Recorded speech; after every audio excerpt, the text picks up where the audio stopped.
and gentlemen, we're going to start working on the next layer of color.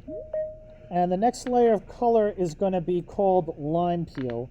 So we've already done our white, our black, and our yellow. And now what we're going to do is we're going to create a new layer up top.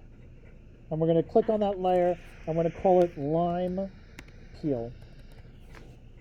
All right. Lime peel is the actual color, the color pencil that we would use in this part.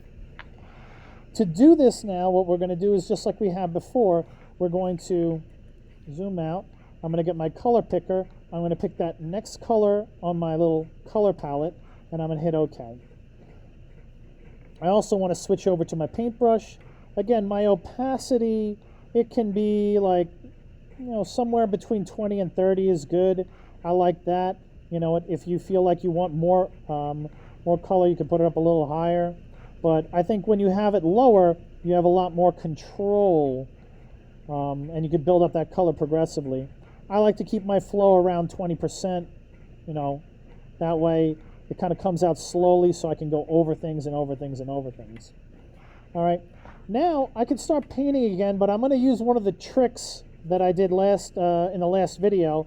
And what I'm going to do is I'm going to go ahead and select my shape layer. And I'm going to take my magic wand and I'm going to select the inside of the shape. And now that I have this outline, when I go ahead and paint on the lime peel layer, you'll notice that the paint only goes on the actual apple. Now I'm going to start painting, and while I'm painting here, I notice that I didn't quite change the area from normal to multiply, so I'm going to do that. Now this is just starting to give this apple a little touch of a green sort of feel. So what I'm going to do is I'm kind of avoiding this area, but I want to kind of fade in from yellow to lime peel. And I'm putting lime peel in the darker areas of the apple. I'm kind of putting a light layer in the center here, and I'm going to put a lot of it here in my shadow. So I'm going to go over it, and you notice that I'm adding more and more color, but none of it's going on the outside. You don't have to do it this way. You could do it the way we were doing it in other videos, but this might be a way for you now that you understand how the tools work to sort of take advantage of them. So what I'm going to do is I'm going to sort of make the other layers disappear for a second so you can see where I'm really putting in all that color. So where I put in the lime peel, I put a lot of lime peel in on the shadowed area. I put a little bit of it in the area where that little divot comes in for the top where the stem is. I've sort of avoided this spot here, and if you look at this area right there, I didn't really put any. I want to kind of just lightly fade into it. So you see it's like a gradual fade. So a lot of lime peel over the dark sections, almost none right here. The last layer of yellow, you can see most of the apple has yellow, just a little white spot here that's faded in, and a little white spot there. With the lime peel, you can see it's more empty space here and more there. And I'm going to put it all together right now so you can kind of see the whole look. So now our apple is slightly getting a little bit of color. We'll call it a Granny Smith kind of apple. And if you're doing it the way I'm doing it now, you could do the other layers relatively quickly, one on top of the other. The next layer I'm going to create a new layer, and I can just keep everything selected just like I have. I'm going to call this layer Apple Green, and that is the name of the actual color of the color pencils that we're going to use. I'm going to go change that layer from normal to multiply. I got my brush already. I'm going to take my color picker. I'm going to pick the next color down. I'm going to hit OK. And I like my flow and my opacity where it's at. I feel pretty good. I'm going to start adding some of this apple green color over the shadow. And then I'm going to kind of bring just a little bit of it through the middle. But adding just more and more to this side of it.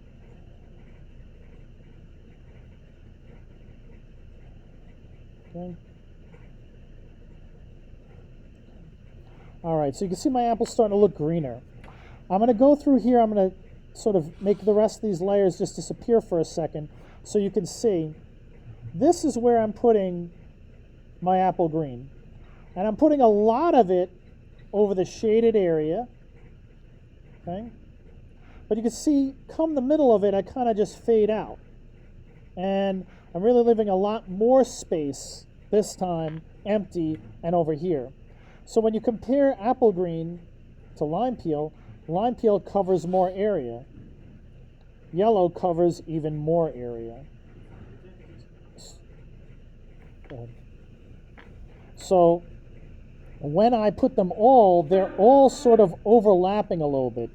The key to doing this right is not covering all of your color. We want the yellow to look like it's fading from white to yellow to lime peel to apple green. And the apple itself should just start looking darker and darker. I'm going to add just a little more apple green here. You can go to the bathroom. And I'll show you what that looks like again without any of the other layers. Okay, so that's what my apple green layer looks like. That's what the lime peel layer looks like. And that's what the yellow layer looks like. So you might be able to see the theme of how we're working here. Each layer comes in with just a little bit less coverage. My next color is going to be dark green. All right. I'm going to switch it from normal to multiply. Again, my brush, I can adjust the size of my brush, but my hardness should be down here, less than 20%. 0 is great. And your opacity under 30, 20 to 30, your flow 20 or less. Again, I'm not painting on the outside because I've selected the inside. I'm going to go ahead with my color picker. I'm going to switch over to dark green. And now I'm going to go with the dark green layer. And I'm going to really add some dark green over the darkest part. Clicking and re-clicking several times. The more times you go over it, the darker that becomes. Just put a little bit there. Add a little dark green right there. And now I'm going to again show you what that layer looks like without anything else in it. And you'll notice that most of my dark green is happening on the shadow part. Okay? And very little is sort of fading out through this area. So when I look at this in comparison to the apple green, there's a little bit more coverage, right? Dark green a little bit less, lime peel a little bit more, yellow the most. So again, the colors fade from one to another to another to another. Okay? Now let's see, there might be a situation where I want to make this shadow a little bit darker. All right, and I don't know, I can make a darker green, but one of the things we do with colored pencil is we would actually use the opposites. So this one is going to be called crimson. And the crimson, again, changing it to multiply. We don't want this to look like a red apple, but the crimson is a red.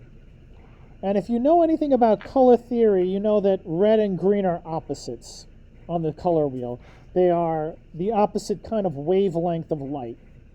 And when you combine opposites, it tends to make things look a little bit darker. So instead of using jet black, what I'm going to do is I'm going to use just a little bit of crimson in some of these spots to make things just a little bit darker. When you see the crimson on top of green, it tends to just become a neutral to black kind of color. And I'll show you how much crimson. You can see the difference right now. You know, I'm going to go down to just the crimson.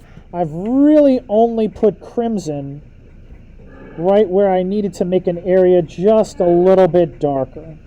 Okay, so the crimson itself is just there to kind of, if I don't think my shadow is dark enough, it's a way for me to make things just a little bit darker.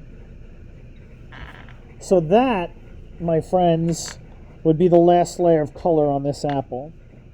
Now, realize the most important element for me is that each one of these layers is technically a little bit smaller than the last one. So you can see the red one, I'll get this out of the way, is only just a little bit. The dark green one covers a little bit more area. The apple green one covers almost half of it. The lime peel, close to like 75% of it. And the yellow, almost all of it. But I didn't cover up this white spot anywhere. And each one of these colors looks like it just fades into one another. And the yellow and the white and black layer and underneath it is what makes it pop out. Now what I'm going to do is I'm going to hit Control D and deselect. I'm going to get my eraser tool. I know I put some nonsense up here. Let me get rid of that. I think it was on the lime peel layer. Let's see. Yep. I'm going to get rid of that. And what I'm also going to do at this point, I don't need my shape. I don't need that black outline anymore. So I'm going to just make it invisible. And right now what we should have is we should have a nice digital painting of the apple. What I'm going to do tomorrow, or maybe Wednesday, is set up and show you how we'll make the stem and add a shadow underneath it. But right now, this is all that I want you guys to do. I know I clumped these all together, but for me it was important to see that you understood how to do the yellow layer. And as long as you understand the principles of it, it has to be multiply each color layer. We're going to go in color order. The lightest color starts first, then lime peel, then apple green, then dark green, and crimson. And that each one of these layers should be a little bit smaller than the last, so it looks like each one of those colors fades into one another. And that's going to be our first apple. That's going to be a nice green apple. What I'm going to do is, as usual, I'm going to take a screenshot of this. I want to make sure that I have my layers window in that screenshot. I don't see the layers, I can't grade it. I don't see the layers, I can't help you. Again, if you're having issues with cleaning up and erasing it, or you're just using the eraser to clean it up, try to look at the last video I posted, the tutorial on fixing that. The next video is going to be the stem and the shadow, and then we're going to move on. Just going to finish